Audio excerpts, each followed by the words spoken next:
While I was on vacation a few weeks ago, we had the chance to go to an IMAX film about the Hubble Space Telescope. And when I was growing up, I always had an interest in astronomy and loved reading about space. And there's such incredible pictures in this film, and this is one of them. It's when you look into the night sky and you see the constellation called Orion. It's really easy to spot because of the three stars and close to each other. It's Orion's belt. And they did this incredible sequence in the film where they zoomed in on Orion's belt from kind of what we would see in the night sky, and it just kept getting more and more detailed, and you just see thousands upon thousands of stars. I mean, all we see on a normal night is just three bright ones. But there's so much more. They call it the birthplace of stars, because there's just seems to be stars developing in that part of the sky. And so incredible footage from that. But of course, they're assuming that it all came about through a Big Bang. And that it's millions and billions of years old and all this. And I'm watching this and I'm thinking, no way. It can't be something that complex. Cannot just have just happened spontaneously. So all I could think about were these words. The heavens are telling of the glory of God, and their expanse is declaring the work of his hands. Right? Even if the commentary running behind the picture rejects God or denies his existence, seeing his glory it's hard to avoid. You can't miss that. Now, contrary to what some Christians think or say, I don't think people reject God or ignore him just because of scientific theories about the beginning of the universe or about evolution. I think people turn to those views because they've already chosen to reject God. So in other words, I think of it as justification that comes after the fact. It starts with a moral decision that a person makes, a choice. The reason, when you really get down to it, I think the reason that we see people reject God or ignore him is that they really struggle with the idea of God's justice. They look around at suffering in the world and in their own life, and they say, how can there be a God? Maybe they've been through some traumatic experience, some challenge, some hardship, and because of that, in a sense of bitterness, they reject God. And then those theories are they can latch onto those as support. And so, I think those who believe often struggle with the same issue, but the difference is a matter of faith. Are you willing to trust that even through difficulty and hardship that God is in control and that ultimately his justice is perfect? And that's a good question to consider as we begin our study of what God is like. This summer here in July and August, we're going to be considering what theologians call the attributes of God. And profound books have been written about those attributes. Books like A.W. Tozer's The Knowledge of the Holy or J.I. Packer's book, Knowing God. And those books have had a profound influence in my life. But at the same time, there's a danger in trying to describe what God is like. Because you know what the problem is? You can turn it into an intellectual exercise. It can become very philosophical, removed from real life. And we can fool ourselves into thinking that just because we know some facts about God, that it's the same thing as personally knowing him. And it's not. We only know God when we allow those attributes of his character to shape how we live. And so for this series, I thought it would be good to focus on the Psalms. Because the Psalms are not academic or philosophical. Right? They're personal, they're urgent, they're emotional expressions of faith in God. Of course, they're prayers written out as songs. And today I want to direct you to a psalm where David wrestles with this issue of God's justice. It's Psalm 7 that we want to look at today. And this psalm is written by David. If we look there in the superscript of the psalm, and that's actually part of the text. That's not something that the Bible translators created, but there at the beginning of Psalm 7 in that superscript it says, a Shiggaion of David, which he sang to the Lord concerning Cush, a Benjamite. Now, we don't really know what that word Shiggaion means. That's why they don't translate it into English. They just leave the Hebrew word there because they can't really define it. Some say it means a song of wondering or a song of intense feeling. We don't really know for sure. But that little title there does mention this man, Cush, who it says was a Benjamite. And if you've spent any time reading the story of David, you'll probably remember that the king prior to David, King Saul, was from the tribe of Benjamin. And there was a period of time where Saul was seeking to kill David. Not because of anything David had done. David was actually on Saul's side. He was fighting for Saul. But he had become so popular after slaying Goliath and his other victories in battle, that he was becoming more popular than Saul. And so the people in Israel loved David, but Saul was growing envious and jealous. And so he turned against David and sought to kill him. And this man Cush is never mentioned in the stories of David fleeing. He's not mentioned anywhere in the Old Testament other than here. But it's probably safe to assume that he was maybe one of Saul's warriors or his commanders who was busy pursuing David and trying to kill him. So David was fleeing for his life, not from the enemies that he fought in battle, but from his own countrymen. I mean, that's a circumstance all of us have faced, right? No. I've never had to flee for my life. I doubt any of us have. Right? That's, in that sense, to read this psalm, we see there's such a distance. And we've never had that experience. But have you ever been betrayed by someone? Have you ever been antagonized or bullied by someone? Have you ever faced hostility or malice that you didn't provoke in any way? Or have you ever even just suffered through something that didn't seem to be just, that didn't seem to be right?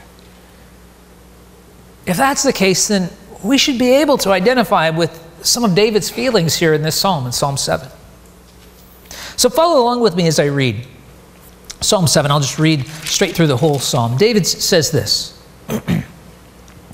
O Lord my God, in you I have taken refuge. Save me from all those who pursue me and deliver me, or he will tear my soul like a lion, dragging me away while there's none to deliver. O Lord my God, if I have done this, if there's injustice in my hands, if I've rewarded evil to my friend or have plundered him who without cause was my adversary, then let the enemy pursue my soul and overtake it, and let him trample my life down to the ground and lay my glory in the dust. Arise, O Lord, in your anger. Lift up yourself against the rage of my adversaries, and arouse yourself for me. You have appointed judgment. Let the assembly of the peoples encompass you, and over them return on high. The Lord judges the peoples. Vindicate me, O Lord, according to my righteousness and my integrity that is in me. O let the evil of the wicked come to an end, but establish the righteous. For the righteous God tries the hearts and minds. My shield is with God, who saves the upright in heart. God is a righteous judge and a God who has indignation every day. If a man does not repent, he will sharpen his sword. He has bent his bow and made it ready. He has also prepared for himself deadly weapons. He makes his arrows fiery shafts. Behold, he travails with wickedness, and he conceives mischief and brings forth falsehood. He has dug a pit and hollowed it out, and has fallen into the hole which he made. His mischief will return upon his own head, and his violence will descend upon his own pate. I will give thanks to the Lord according to his righteousness, and will sing praise to the name of the Lord Most High. Now, as I look at this psalm and work through it, what I see here is that David models for us 4 steps in trusting God's justice. Now, those aren't laid out in a nice linear fashion. He's not from the West. He doesn't think that way. Those 4 steps are all woven together very artistically throughout the psalm. But they become clear when you pay attention to the way that David phrases his thoughts. So let's walk back through and let me highlight each of these steps as they come out in this psalm.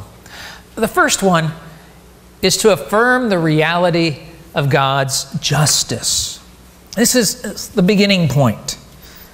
We can think of this, the truth of God's justice or its reality like a seed, like a tiny seed, and it can sprout and it can grow and it can bear fruit. But first you have to plant it deep in your own heart. You have to accept it.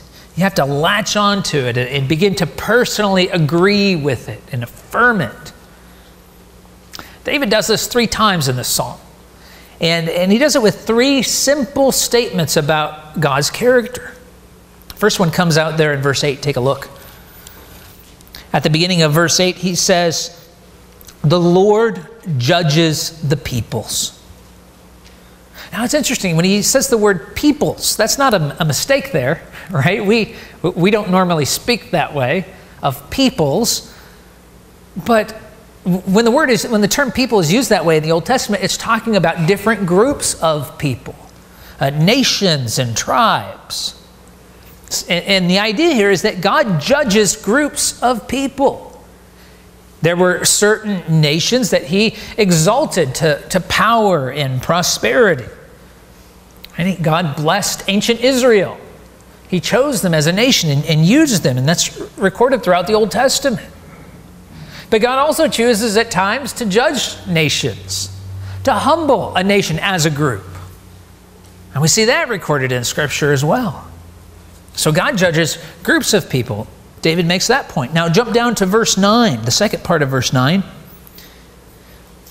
He says there, "For the righteous God tries the hearts and minds." So where in verse 8 we were talking about judgment in the sense of a group, here it talks about judgment in a very individual, personal sense. God does what no human judge or jury can do. He doesn't just take the evidence. He doesn't just have to go upon outward actions. He's able to examine the heart. Right? So he knows what motivates us. He's able to examine the mind. He knows our thoughts. He knows our intentions. He's the perfect judge. Which is, when I planned to teach through this psalm, of course I had no idea about the whole jury trial down in Florida going on and the verdict of that last night. You think, boy, you need a perfect judge. As opposed to someone who has to follow evidence, God looks at the heart and the mind. The third statement's down in verse 11. Take a look there. It says, "God is a righteous judge and a God who has indignation every day." The idea here, when it says he's a righteous judge, is that he has a perfect standard. There's no fault in his standard. Not only does he have the ability to judge, that's what verse 9 was talking about, his ability to see what's really there. But here it's his standard of judgment is perfect. And the result of that is that he, like it says there, he has indignation. He's angry. Why? Because we live in a fallen, sinful world. There's all kinds of injustice. There's all kinds of unrighteousness. And so as judge, he's provoked to anger. Now, when David made these statements about God, he wasn't just offering up his own personal thoughts. Later on, when we look at the New Testament, Jesus and the authors of the New Testament quote from David's Psalms. When they do that, they accept his words as words of God, as words from the Holy Spirit. They accept it as authoritative revelation from God. So even though David penned these words, they're God's statement of his own character. So we have to say, are you willing to accept the reality of God's justice? Do you affirm that? In spite of what we see going on at times around us in this fallen world, will you believe and trust that God is just, and he's a righteous judge? The second step that comes out in this psalm is to consider the implications of God's justice. So it's not enough just to accept or to affirm the reality of God's justice. We have to look out. We have to think beyond that. We have to look out as if through a telescope and see what's coming, what's coming down the line from this truth, what flows out of it. What do these claims of justice mean for people? And the way that we can spot those parts in this psalm is that David, he uses a conditional statement, an if-then type of statement. And we see it in two passages. First in verse 3. Look at what he says there. He says, "O Lord my God, if I have done this, if there is injustice in my hands, if I have rewarded evil to my friend or have plundered him who without cause was my adversary." And in verse 5, it's kind of implied here, "Then let the enemy pursue my soul and overtake it, and let him trample my life down to the ground and lay my glory in the dust." See, when David thinks about God's justice, he can't help but think first about the implications in his own life. He's not looking at everybody else at this point. He's looking at himself. He's saying, have I acted unjustly, God? So he sees this situation that he's in, that he's being pursued, and he's asking, God, have I done something to deserve this? Have I done something wrong? And that's a humble thing to do. He's asking that question. He wants to know. And he says, if I have, then I do. He's admitting, if I've done something, then I do deserve this. It's not until the next conditional statement that he begins to think about others. Look at verse 12. There he begins, if a man does not repent. Now, just back up in verse 11, as we read a moment ago, we read that phrase, a God who has indignation every day. And so when you read that and then come into this verse, if a man does not repent, we get the idea every man is guilty. Every man must repent. We've all sinned against God. We've all fallen short of his glory. We've all disobeyed. We've all done things that are not right. And the assumption here is that people need to stop what they're doing and they need to turn back to God. Right? They need to repent. But if he doesn't, look at what David says in verse 12. If a man does not repent, he, speaking of God here, he will sharpen his sword. He has bent his bow and made it ready. He's also prepared for himself deadly weapons. He makes his arrows fiery shafts. That's a frightening picture, isn't it? To think of God as a mighty warrior preparing for battle. He's the one who carries out his judgment. And so what's the result? Look at verse 14. He gives us another picture here. He says, behold, now if as we're reading, this may have been confusing, he switches from God as the subject in verses 12 and 13 to switching over to the man. If the man who doesn't repent, he says, behold, he travails with wickedness. Or we might even say, he's given us a picture of like an illicit affair here. You could say he flirts with wickedness. If someone does that, what happens? Look at the second part of the verse. He conceives mischief, and he brings forth falsehood. So, David's not speaking in a literal sense here. He could have. We know that in David's life when he was king, he did have an immoral affair with Bathsheba that led to a pregnancy.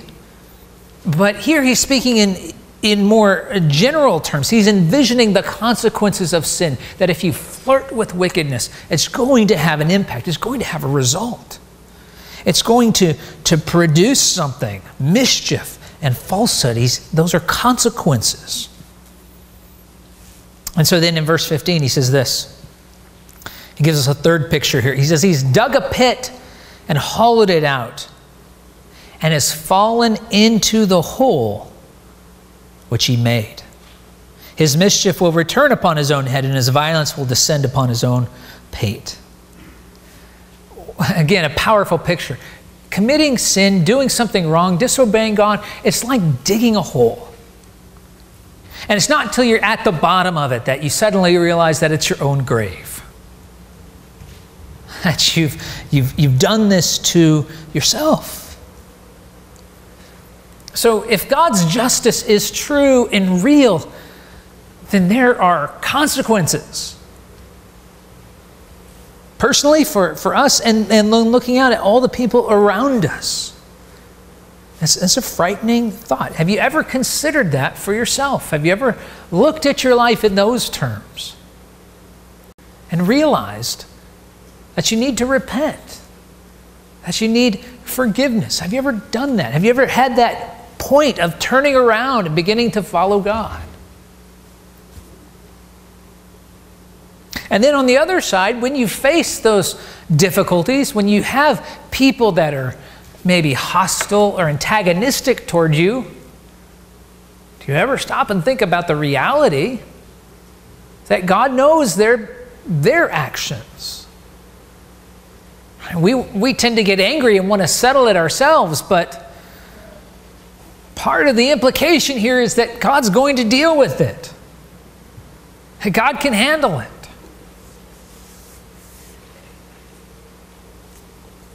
So consider the implications of God's justice. The third step that we come to is this. Entrust the situation to God's justice. And you think, here's David being pursued for his life, and he prays, and he prays passionately. He wants God's help. And we see this running throughout the psalm, particularly in the first part of it. Go back up to the second part of verse 1. David strings together kind of rapid fire lists of requests. He says, first, save me from all those who pursue me and deliver me, or he will tear my soul like a lion, dragging me away while there's none to deliver. You sense his urgency? I mean, he's kind of envisioning this like he's being chased by a wild animal. Right? He's crying out to God for help. Look at verse 6. He says, arise, O Lord, in your anger. Lift up yourself against the rage of my adversaries and arouse yourself for me. You have appointed judgment. Now that verse, again, like the one back up in verse 1 and 2, is very personal. It's very immediate. God, bring justice right now.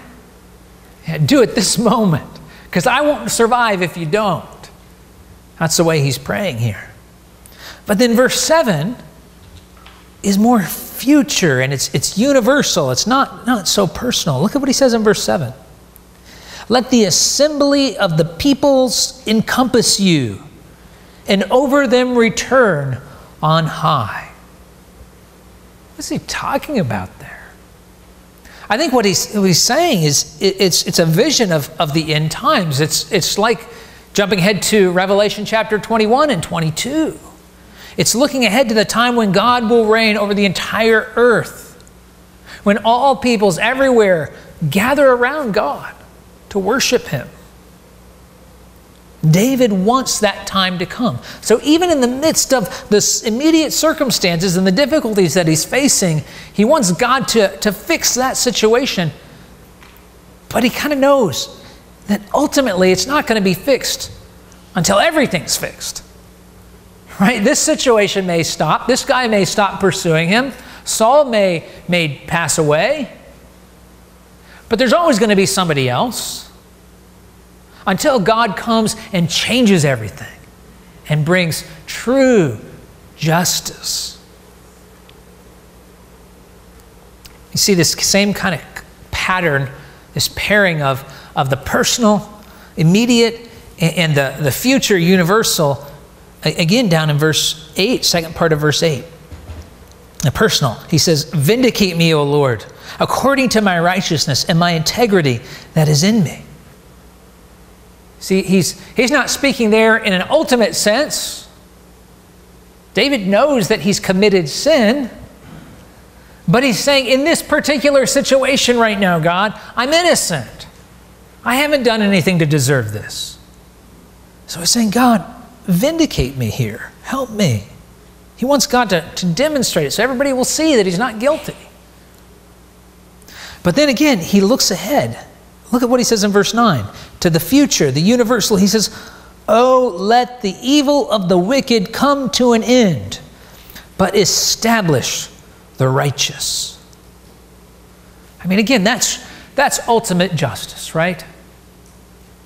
For all wickedness and evil to be done away with, to be finished, and for the righteous to be established, for the people who love God to be secure. And I think the implication is for all eternity. So this step, this entrusting the situation to God's justice, it challenges us to think about, how do we pray when we encounter times of trouble? Do we just pray about the immediate, or do we really have that sense of the ultimate? Right? Is it just the present, or do we look to the future? Are we just living for the moment, or do we really sense and understand and realize that it's so much bigger than just that one situation? See, this is a great example for us of how to pray, how to approach praying when we encounter times of difficulty and suffering. There's one more step that comes out here, and it's to pursue a commitment to God's justice. So all these things we've talked about, the affirmation, the consideration of the implications, and the prayer has to translate into a way of life. And that happens as we make a commitment to live in light of God's justice step by step through each choice, each decision in life. What we see here is that David makes 3 statements of this commitment. And this is really, I think, the direction of the psalm, because he says it at the beginning and in the middle and in the end. And he starts with the past and talks about the present and the future. Look at the beginning of verse 1. This is how he begins the psalm. He speaks of his past commitment. He says, "O Lord my God, in you I have taken refuge." See, that's not something new for him. He wasn't just starting to take refuge in God. He had done that in the past. He had trusted God. And at the moment, as he writes this, he's probably hiding out in a cave. Right? But that cave is not his refuge. His refuge is God. And he's saying, God, that's the pattern of my life. You are my refuge. You have been. I've taken refuge in you. Now down in verse 10, he talks about his present commitment. He says, "My shield is with God who saves the upright in heart." David was a warrior. He knew what it meant to engage in close combat, to fight with sword and spear and shield. And yet, he didn't rely on a weapon. He didn't rely on some piece of wood or metal to protect him. Right? He says there, my shield is with God. He's the one that's going to protect me. That's my true shield. It's the Lord. And then jumping to the end of the psalm, he concludes with his future commitment. This is a profound verse. After all of that and all that he's experiencing, he says, I will give thanks to the Lord according to his righteousness, and will sing praise to the name of the Lord Most High. This isn't an afterthought. This is not after this whole trial is over and David's looking back and saying, oh, I'm so glad that's done. He's still being chased. He's still being pursued. And so he's not giving thanks for the circumstances that he's in. Those are crummy circumstances. What he's doing, he says, look at it again. He says, I will give thanks to the Lord. How? According to his righteousness. Even though the circumstances in his life were terrible, he was going to give thanks for who God was. He was going to give thanks for the assurance and the strength that he drew from knowing that God was just. That God wouldn't miss any of this. That God was aware. That God was involved. And he was committing that he was going to give thanks. That he was going to praise God because of who he is. Could you do that? I mean, if someone was pursuing your life, could you give thanks in the midst of that? What an amazing thing. And the justice of God, like we said, it has to take root in our hearts and minds. That we have such a confidence in it. That we can say, even in the midst of a situation like that, right? And we don't even face that kind of situation. But even if we did, to be able to say, I'm going to give thanks and praise God. Because he's just. So, just to review those 4 steps in Psalm 7, to affirm the reality of God's justice. Do you believe in God's justice? It's a practical point here. Do you believe it? And then consider the implications, right? That was the second point.